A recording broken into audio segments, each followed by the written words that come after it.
Researchers are on the lookout for a female partner for an extraordinary, solitary prehistoric plant. This species has survived multiple extinctions and predates the dinosaurs. Scientists are scouring thousands of hectares of forest in South Africa with a fascinating mission: to find a mate for a critically endangered rare male plant.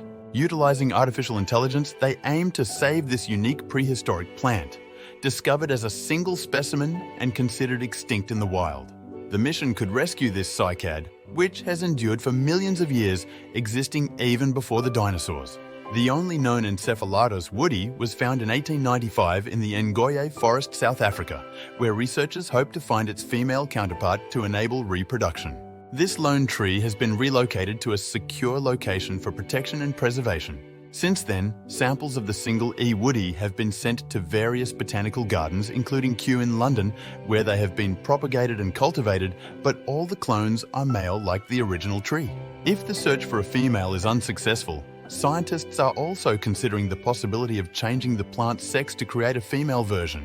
Using drones and artificial intelligence technology, the team of experts is searching for a female E. woodii in the Ngoye forest. In 2022, drones captured tens of thousands of images using a multi-spectral sensor to detect features beyond human vision. So far, they have covered 79 hectares of the forest's 4,000 hectares, using an image recognition algorithm to identify plants by their shape.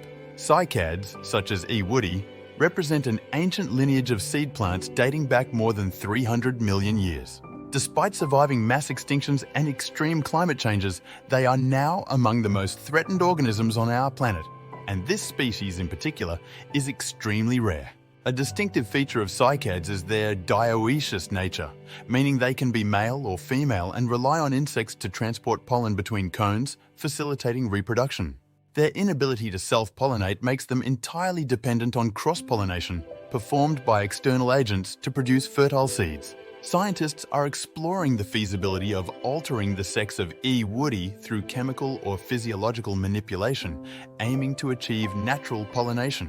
This research is based on reports of sex changes in other cycad species due to sudden environmental fluctuations, such as temperature changes.